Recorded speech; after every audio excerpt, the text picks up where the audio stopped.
You guys doing good? Do you have fun tonight? Is it okay? No, you don't want to have fun. Do you have fun tonight? I think I've told you this before. How many of you know seriousness is not a fruit of the Holy Spirit, right? Y'all know that, right? Nowhere in Scripture did God say, thou shalt be serious, right? How many of you know that God's not serious? I think I've said this here before, right? He's not serious. I can prove it to you. He created you. It's not a diss. It's true. I believe when he looks at you, he's like, that's funny, right? So let's just have fun tonight. I just really quick, before we get started, turn my mic up just a little bit before I use my voice at the end. You know, I just want to take the pressure for a moment off of the room really quick. If your neighbor's talking, say, shh. I want to take the pressure off of the room for a moment that there is something you could actually do to mess up God's plan. I feel like a lot of times in our circles we put so much pressure on us, as if we are actually the very reason for God moving, right? There's this thing that I tell my team back in LA, it's this: if God does not heal someone, and anybody prayed for someone who was sick before? Anybody ever prayed for someone who was sick? How many ever prayed for someone that did not get healed? Come on, be honest. And you were like, because there's doubt, right? You start justifying, right? You look at your buddy, it's like, it's because you played Fortnite all night. It's your fault, right? You know, can I just say this before we jump into tonight? That there's nothing in our power, in my personal opinion, I believe, that can actually stop God's plan. If someone does not get healed, how many of you know it's not your fault? Because get this, if someone does get healed, it's not your fault. Do you realize that you don't take glory when something happens, so why do you take the fault when it doesn't happen? Does this make sense? Like I go to churches all over America, and there's one common theme that I find, that I can tell a room that knows God, not by the songs they sing or the names that they call Him, but by the attributes they know Him by. Now, I don't know if I've shared this story with you, but I got a 3-year-old daughter. Her name is Zoe. I know she's probably somewhere around here. She's probably somewhere around here running around, but how many of you girls see my little daughter Zoe earlier? You should pray, right? Is she not the cutest thing? She gets her looks right here. No, it's all her mother. That's where she gets all her looks. But anyways, so my daughter is incredible. She's hilarious. She's funny, and she's always wants to be a part of what we're doing. So we got a rule in our family, and this is kind of the rule, is that we don't sacrifice our family for ministry. We sacrifice as a family, right? So what does that mean? That means if we're going to do something, we're going to go all in together, right? And so we go to this hibachi place. Have you ever heard of a hibachi place where they cook like the Chinese food in front of you? Right? If you've never been there and your hibachi is Panda Express, I'm sorry, you haven't lived life. So it's where they cook the food in front of you. So they do all these tricks. They do choo-choo trains and they volcano and all those little tricks they do. And so we're at this hibachi place last October. And we're eating, and the guy has one more trick. He's like, hey, I got one more trick I want to show you. He said, I'm going to cut up this shrimp, and I'm going to shoot it off my spatula into your mouth. And I'm thinking, you're kidding, right?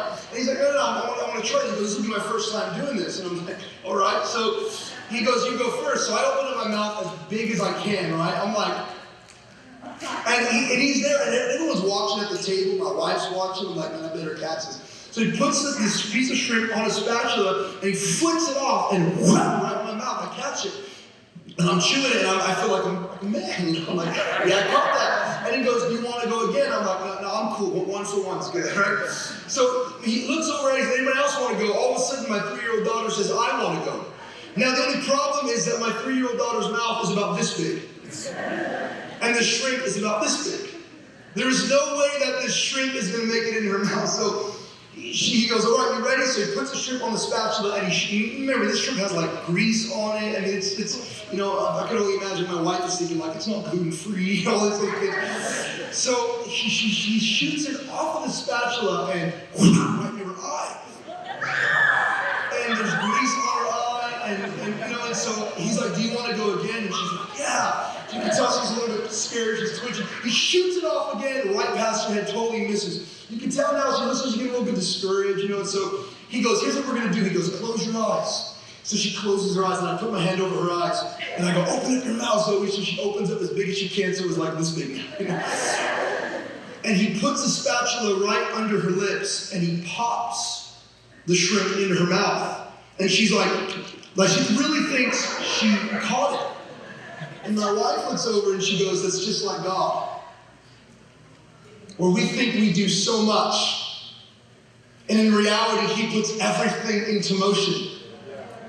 You know what I mean? Like, I was at this church last year, right before the new year, and what blew me away about this experience that I had at this church I was about to speak at was I remember it wasn't very big. It was like maybe 25 people in this service, and you know, I'm standing there on the side and I'm reading the words on the screen and I'm weeping because it had been so long since I had actually believed the words I was reading. I don't know if you've maybe gotten to places in your walk with God where it almost feels like you just say words but you don't actually believe them. My friend Sean Smith, he says that Christians don't tell lies, we sing them. Every single week. We sing songs that we don't believe. Can you do me a favor before we continue? Unless you're taking this, put your phone down. I promise Instagram is going to be waiting for you. Twitter will be waiting for you. Trump will have something interesting to say. Just put it down, okay? Put it down for a moment. Stop swiping through other people's lives and live your own for a moment, okay? How many of you know social media is not real? No, really, it's not. If you like, this is the problem with our culture. Everyone's swiping through Instagram like, man, my life sucks. Look at their life. No one's posting real things. Like, I don't go over there and post like when I'm like fighting with my wife. You know, like, we post the highlighted. There's my wife right there. We post the highlighted moments of our lives. So stop going through everyone's highlights thinking this must be how their life is. Look at how my life is, okay? The grass is greener on the other side. Water your own freaking grass, okay? We're going to get started. Can we do that? Before we do, you all got a pen, right? How many of you have ever wanted a tattoo before? Don't lie, come on. Well, now's your moment to get one. You ready? This one washes away, though. His mom asked, who said tattoos were okay? Say, Pastor PJ. No, I'm just kidding. Here's what we're going to do. As I'm speaking tonight, I want you to do me a favor with that pen. Can you just roll up your sleeves for a moment right now? Roll them up if you have sleeves. You don't have sleeves and you don't have anything to roll up. Here's what you're going to do. As I begin to speak and read the Bible a little bit, I want you to begin to write the names of your unsaved friends, family, siblings, mom, dad, people who do not know Jesus.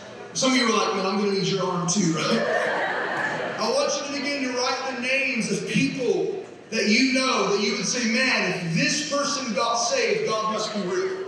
You know those people? Like, how many of y'all know, like, God's real, but you're like, if he got saved, he's really real, right? I want you to begin to write down the names of those people as we're talking tonight. You know, when I got saved, I was 16 years old. I think I've shared this story. Feel free to write, kid. Just as we're talking, feel free to write. You can look up, and when you remember someone else, just keep writing, okay? So when I got saved, I was 16 years old. I went from being an atheist, not believing in God, to believing in God, encountering Him. My life changed. It was so crazy. And there was this theology that I adopted when I became a Christian. It was that there was nothing I didn't think God couldn't do. Right? But I literally believed that whatever He said, He could actually do it. I mean, there's moments where I'd be like, I'm not sure about that, but I believe it if it's there. And so my life was instantly transformed. I used to have this saying of people that I would go to, people that didn't know Jesus. I would go up to them and I'd be like, hey, can I pray for you? And they would say, well, I don't believe in God. I would tell them this. I said, I'll make you a deal. I said, let me pray for you. And if God don't touch you, He don't exist. How many of you know it's pretty crazy to say? Because my thinking was this. How many of you have ever had a sleepover before? Anybody? Come on. How many of you have ever had a sleepover? Come on, dudes. Don't try to lie to kids, okay? You call it Fortnite Hangout. It's a sleepover. It's the same thing. How many of you ever had a sleepover before, right? How many of you know that the worst thing you can do when asking your parents to have a sleepover is ask your parents by yourself? So what do? You grab Johnny and you're like, hey, Mom, can Johnny spend the night? Now, in my house growing up, and my sister's here now, she's sitting on the couch. My sister could probably attest to this. In my house, if I did that to my mom, like, hey, Mom, can so-and-so spend the night? She'd go, yeah. You're going to get it when you get home, right? And we always got it when we got, that was back in the day when belts were legal, you know? So, different day. I had the same theology of thinking with God. That if I would step out, He would step in. If I put Him on the spot, He had to show up. And I literally lived my life by this theology for so many years. And living my life by expecting God to do something led me into some of the wildest situations. I remember there was this one time I was in Sacramento, and I was walking down the street, and I don't know, has anybody ever been to like a sketchy neighborhood before? How many of y'all, I live in one. How many are like, I am the sketch in the neighborhood, right? I know we got some sketchy people. That's why I got my phone closed. So I remember I was walking in Sacramento, a real sketchy area, and there was this gang that was up ahead, and I knew I was in a rough neighborhood. But I was too far into my walk to bail. How many of you like ever been in that situation where like you're on a sidewalk, okay, follow me, sidewalk, street sidewalk, there's like some sketchy people, but you can't be like, you know what I mean? Like you just gotta face them. So I'm thinking, I'm like, what am I gonna do? Like these guys can beat me up, they're gonna be crazy. I'm like, what am I gonna do? What am I gonna do? I'm like, I'm gonna act crazier than them. This is what I was thinking. I'm seriously thinking. So I walk up, and as I'm getting closer, these guys start turning around, and I go, hey! I said, can I tell you all about Jesus? And I smile because I figure, man, I know what to do with a smile, you know? Like, there's no respect for that. So I'm like, can I tell you all about Jesus? And so I start talking, and one of the guys goes, well, I don't believe in God. I said, oh man, that sucks. I said, I'll make you a deal. I said, let me pray for you right now, and if God don't touch you, he don't exist. I said, and I guarantee he'll touch you with the weapons and drugs you probably got. And he goes, deal. And I was like, you better touch this thing, right? I mean, this is like, there's no backing out here, right? This is like, come on, let's be honest, it's not like a church service, you know? It's like, this is on the street. And I can't be like, all right, get up there, pull the keyboard out. I mean, I'm on the street, and I'm like, all right, everybody, join hands. Right, I'm real strategic. I'm like, man, I want to see where your hands are all going to be, right? Join hands, hold hands with the person next to you. You all close your eyes, right? Got my eyes wide open. And we start praying. And I'll never forget this. I was praying, and I said, Jesus, I pray right now you come. I said, I pray right now you encounter this guy right now who doesn't know you. I said, Jesus, I pray right now with the weapons he probably got, so you touch his life. And all of a sudden the guy goes, whoa. And I'm like, what? He goes, I feel something weird, man. I said, I told you. I said, I told you. And I'm like,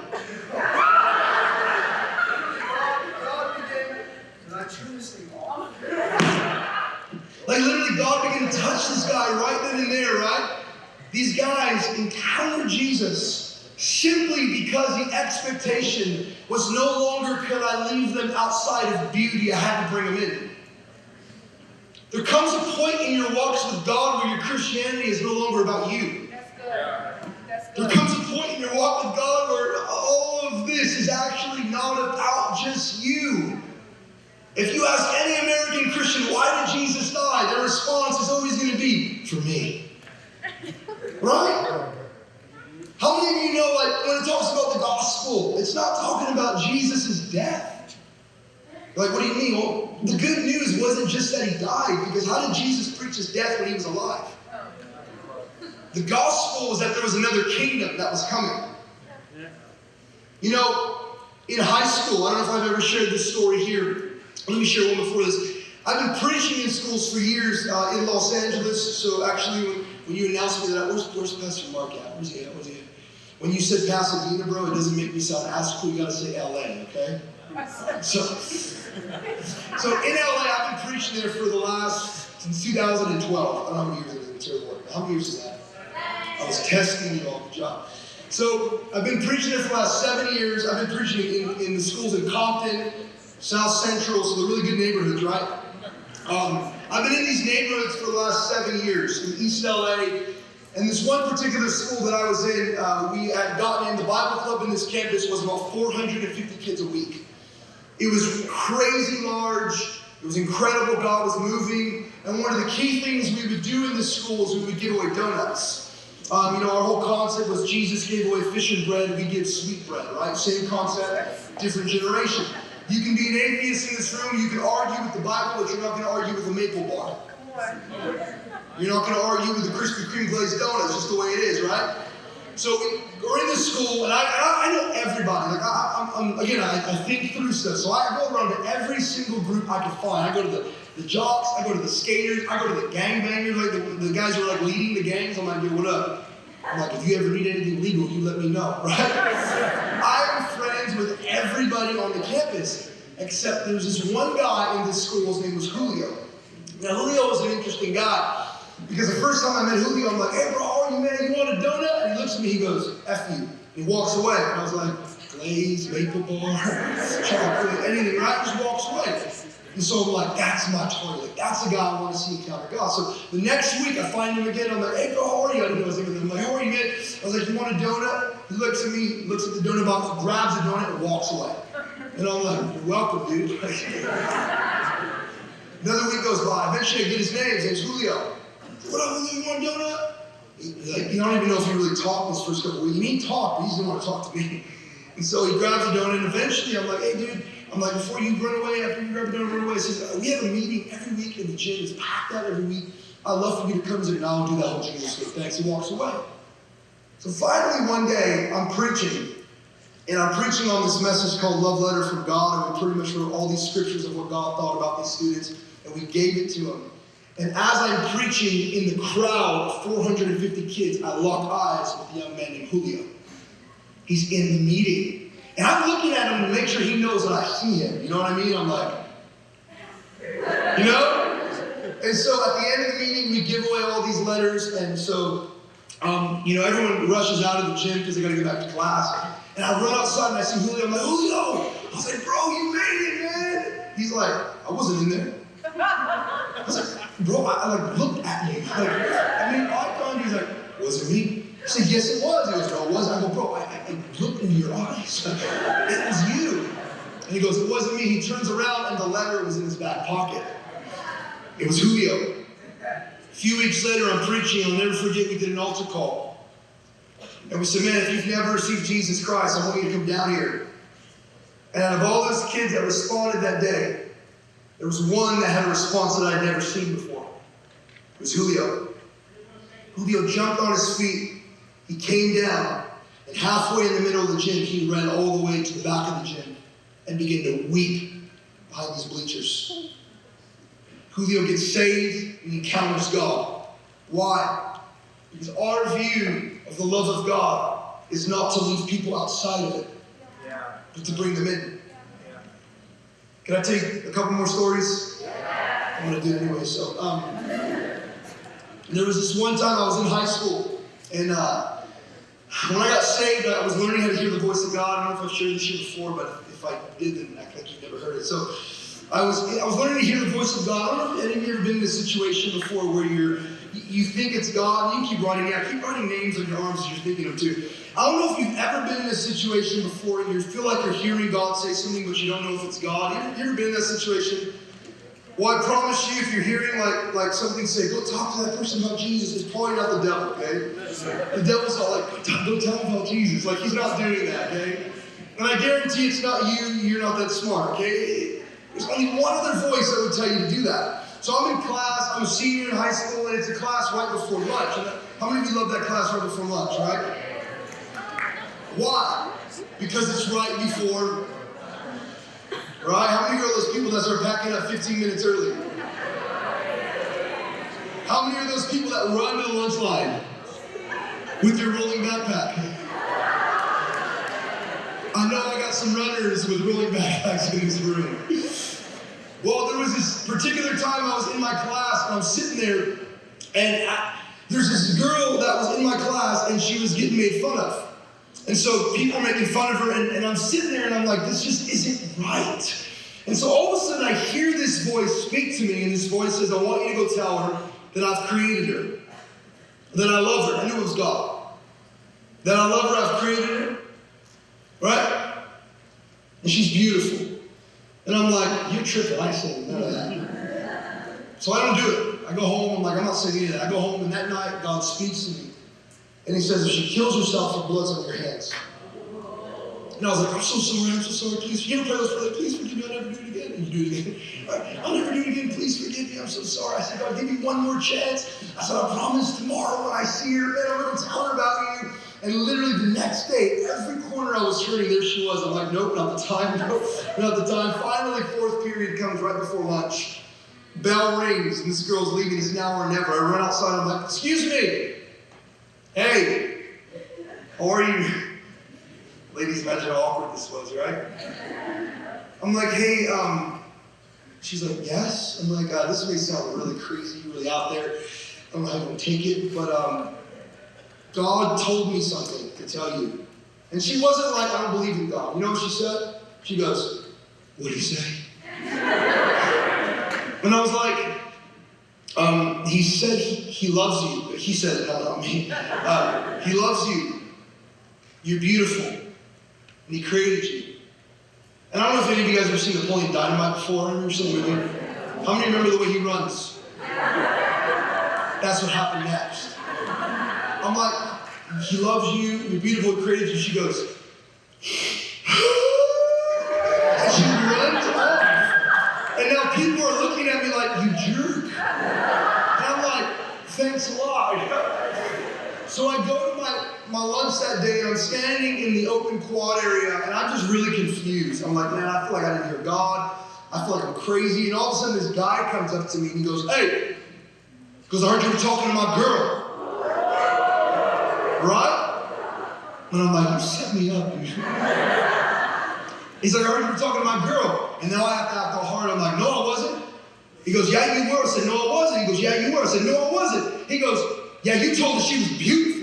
I was like, that was him, not me. He goes, you told her that God created her and that he loved her. And I was like, dang. He's like, yeah, that was me. He goes, thank you. And I was like, yeah, that was all me. That was all me. He got saved, she got saved, and her family got saved that year. Crazy. One more story, and I'm going to get to my Bible. I was in high school, senior year, and there was these two football players when I went to high school. I went to high school in Northern California. There was these two football players that everybody knew. One of them was Rodney Rondez, and the other one's name was Tupou. Now, Tupou was this massive Samoan guy. How many of you know you don't mess with massive Samoan people, right? Do they have a lot of those in Florida? Yeah, they do. Right? Descendants of Goliath.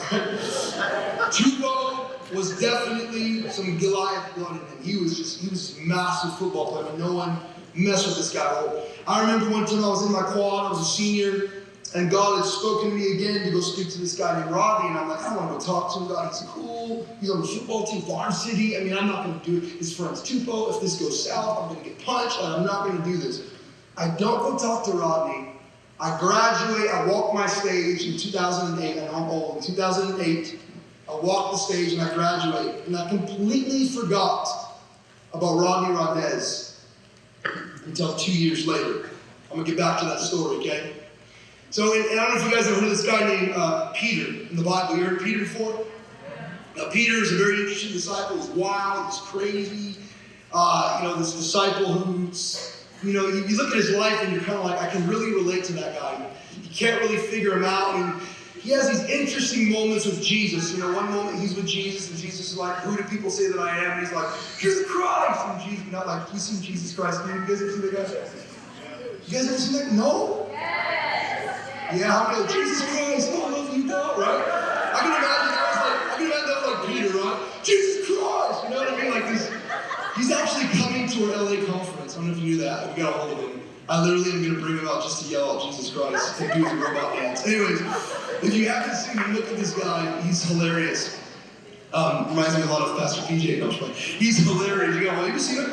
Okay, he's hilarious. So Peter, right? They ask him, who do men say that I am? He's like, you're the Christ, right? The living Son of God. I don't even know if Peter actually knew what he was saying. I think he just guessed really well, right? Peter was one of these disciples that kind of said the wrong thing at the wrong time all the time. Then you have another disciple named John. And I kind of feel like there was a little bit of disciple rivalry between the two, because both of them equally sought the love and attention of Jesus. I mean, even John, when he writes his gospel, he puts in there, John, right? the disciple whom Jesus loves. I mean, he puts it in there, right? He rubs it in the face of everyone else. And you find all of a sudden Jesus dies and, he comes back from the dead. And there's this, huge revival that breaks out in Acts. You see this, thousands of people are saved. You really see Peter overcome shame, right? Because Peter denies Jesus 3 times, and all of a sudden he's preaching. And I love Peter's opening message when he preaches in the book of Acts. I love it because Peter, he gets up there, and I can imagine he still probably feels a little bit of shame when he denied Jesus. Would you not? Yeah. Because all the disciples knew what he did. And you're like, well, how do you know they knew? Well, they wrote about it. So could you imagine you had you cuss someone out outside, then you had to get up here and preach. And everyone's like, right? Could you imagine how Peter felt? Gets up there, and one of his opening lines, he's like, brethren, let us not forget what Judas has done. Completely throws the attention off of himself onto Judas. It's Peter, and then you have John, and all of a sudden these 2 guys in the book of Acts, after Jesus ascends to heaven, they find themselves on a walk to a church service in Acts chapter 3. And I just want to read this to you really quick. In Acts chapter 3, this is what it says. It says, now Peter and John were going up to the temple at the 9th hour of prayer, the hour of prayer. And a man who had been lame from his mother's womb was being carried along, whom they used to set down every day at the gate of the temple, which was called Beautiful. Now, can I get a volunteer here, anybody?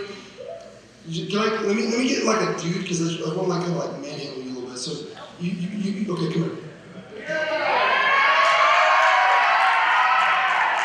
Who are you? What's your name? Gabriel. He said, Gabriel. Come on, bro. All right, today you're going to be this lame man, okay? Do me a favor. I want you to just come on up here for me. And you got one job the rest of the service. Your job is to lay on the ground. Won't you lay this way? Okay, that's good. Now lay down. You are now lifeless and paralyzed. I said lifeless, not crucified. Okay, just stay there for me. Now, Peter and John are going to this temple, let's just say church.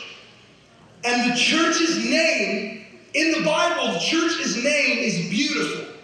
Could you imagine, you go to church in the sun, right? So in your church. Could you imagine your church's name was Beautiful? Hey, what church you go to? Beautiful.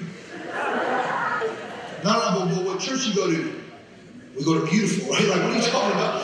The name of their church was Beautiful. The Bible says that there was this guy that from his mother's womb, he had never, ever walked.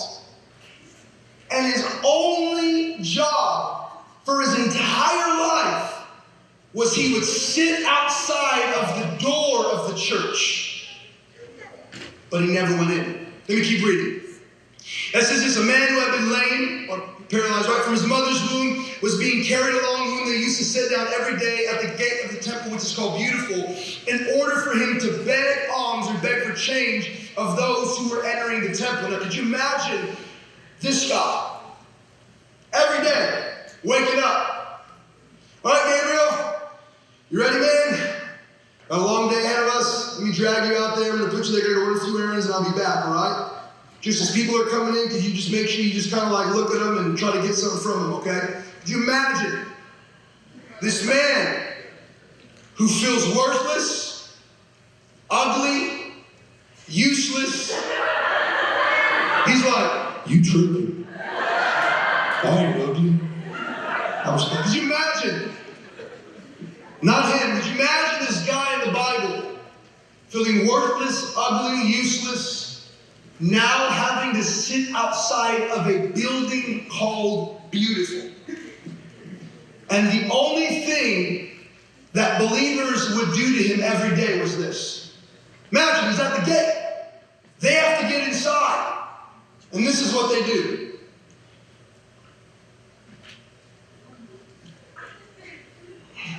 Oh, sorry.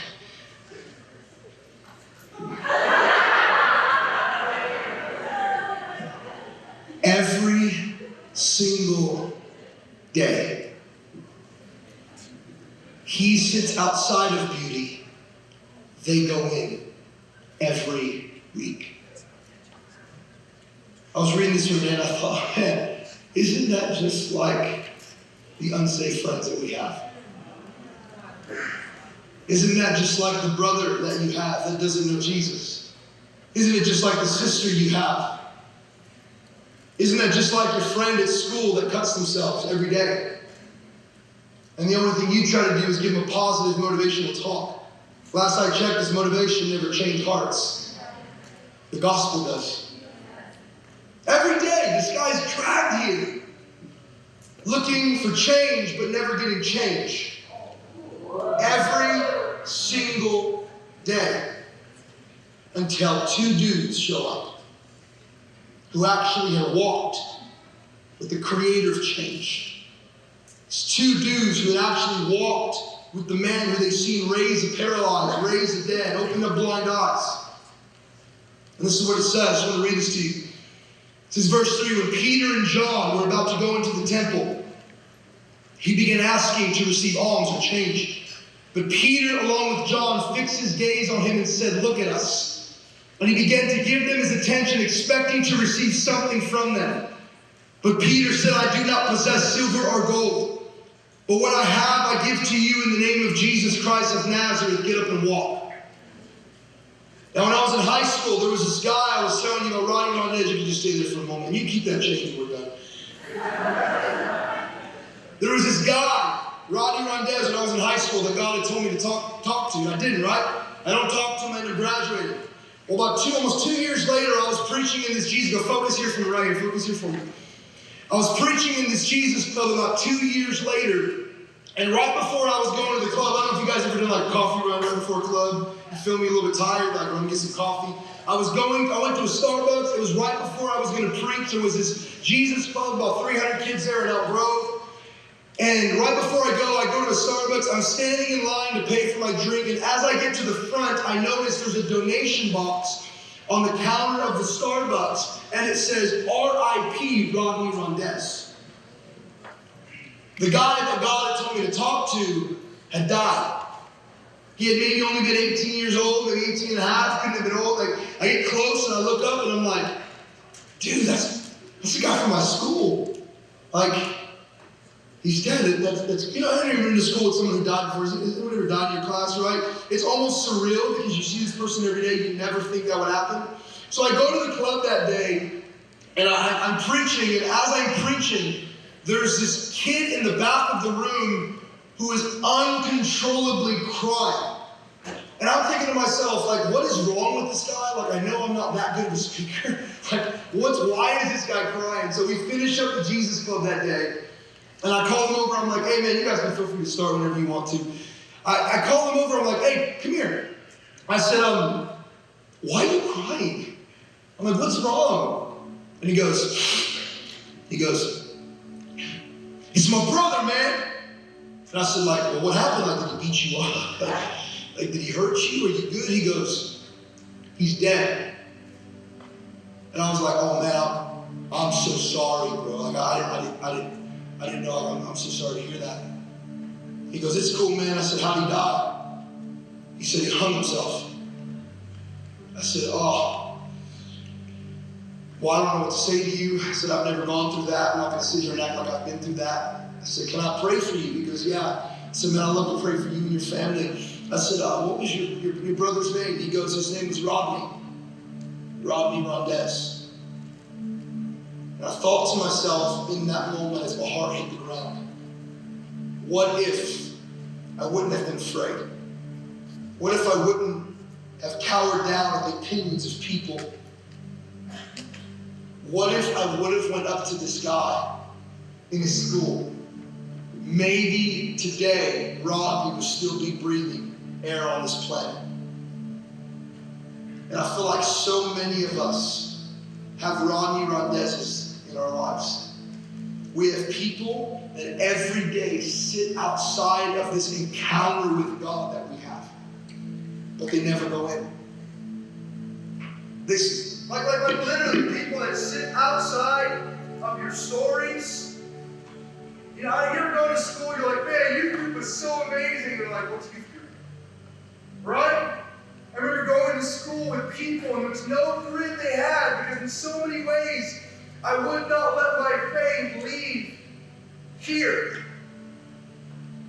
We're living in a generation today, if I'm so honest with you guys, where the number one reason I feel like people are not sharing the gospel is fear.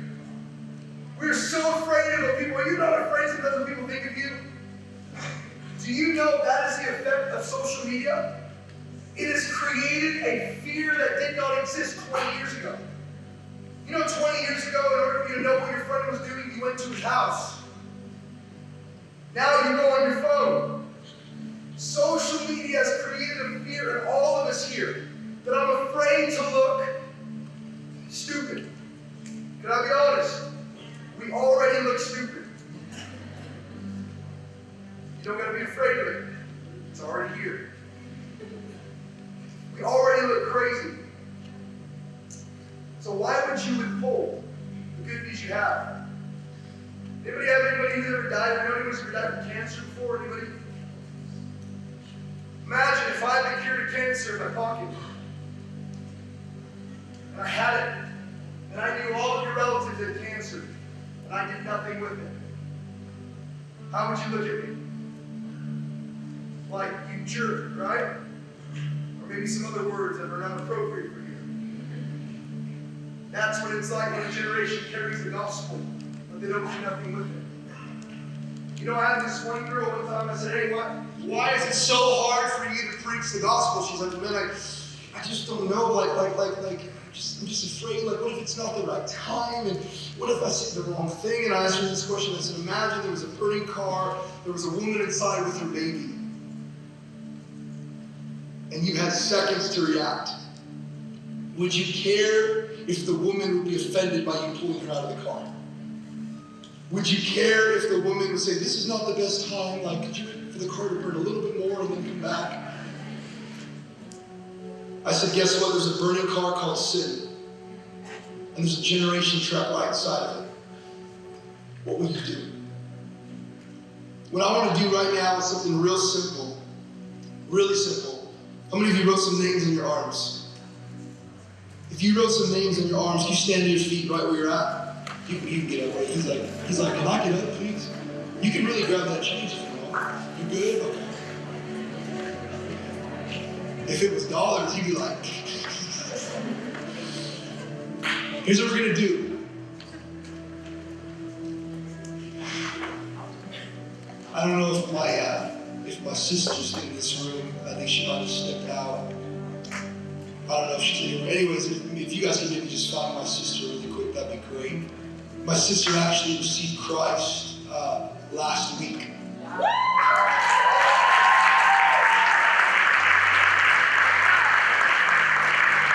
Yeah, she always keeps out with the good part,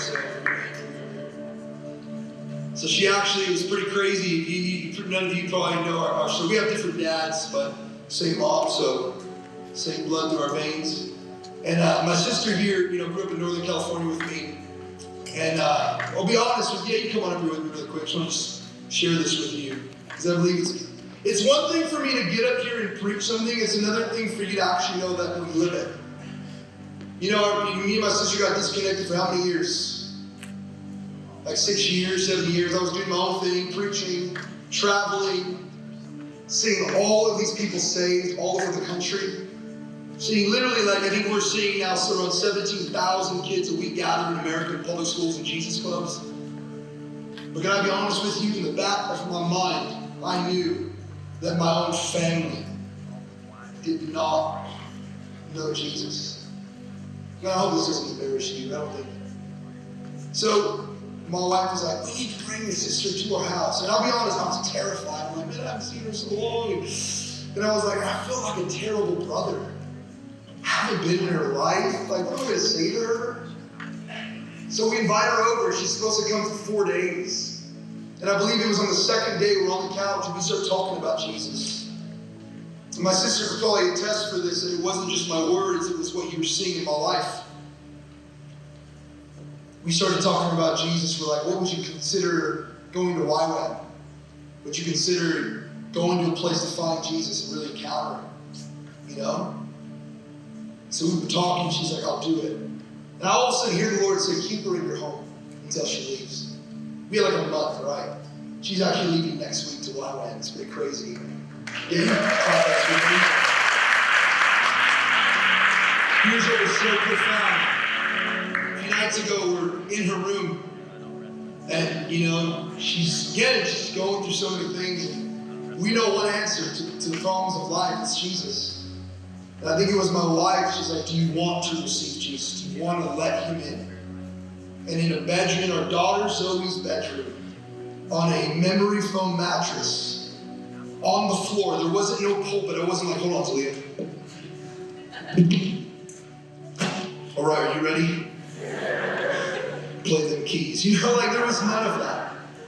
On a mattress, dim lights, tears in her eyes. I'm in some raggedy old shirt with some gym shorts, because that's what I wear every night.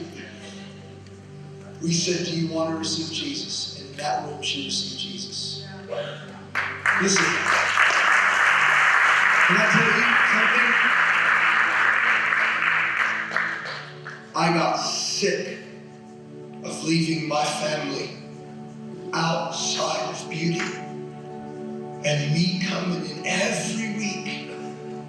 We're even believing now from my brother Ian. We're believing from other brother Josh. Literally, since Aaliyah's decided to say, she's not saying she's perfect. She's like, man, I'm far from perfect. I want to discover this man, Jesus, right? But it's literally having a ripple effect on our family. And here's what I want to do. Is if you're saying, man, I want to believe that people in my family and my friends can be saved, I want you to come to the front. Just join us here. Just where you're at. Come on.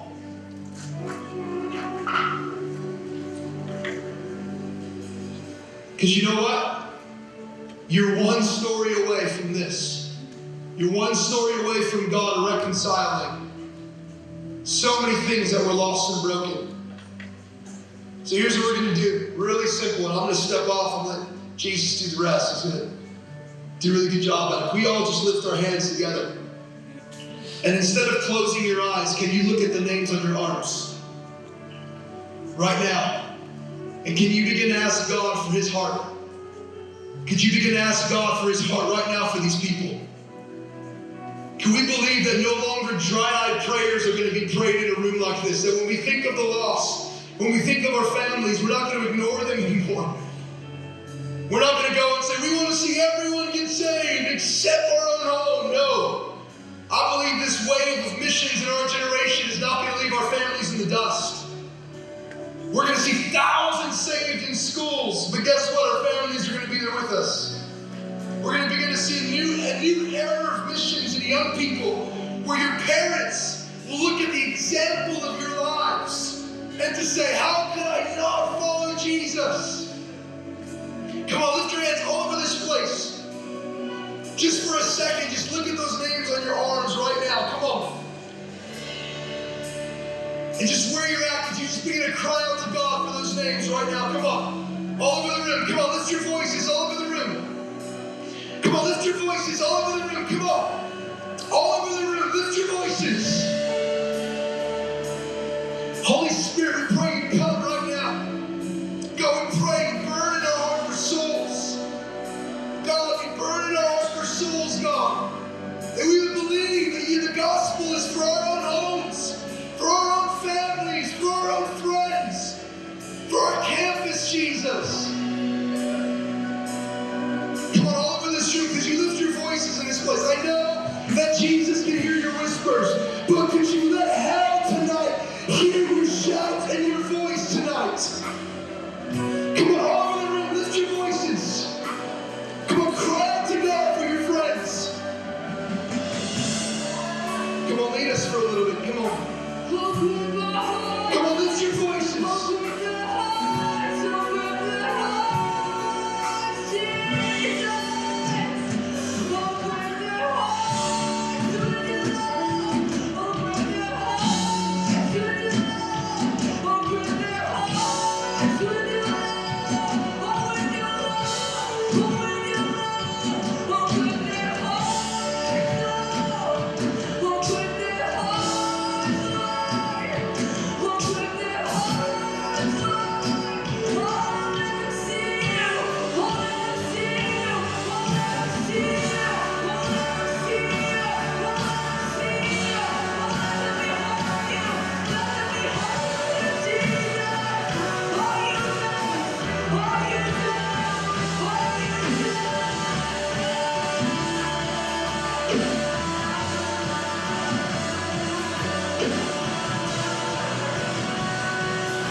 I was telling my sister, I think just last night, I was like, you know why I didn't reach out to you? I said, I just felt so bad. I felt like I was a failure. I felt like I was a failure as a brother. Can we just break shame that you let your friends down, that you've been hypocrites, that you haven't been good siblings, you haven't been good sons and daughters? Can we turn up our mic really quick? Can we do this? Can we just lift our hands together? We're going to break shame, and then we're going to go after this, okay? We're going to spend a few minutes, and we're going to cry out to God with everything we got. Guys, I'm not preaching a sermon. I'm living a life here. Okay? My sister is a testament of what God wants to do in your life. Pray with me. Say, Jesus. Come on, say it like you mean it. Say, Jesus. I brought shame that I failed, that I messed up, that I've been a hypocrite.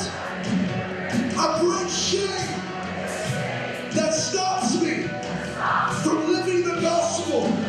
I bring shame that stops me from loving people. I bring shame that tells me not to try anymore.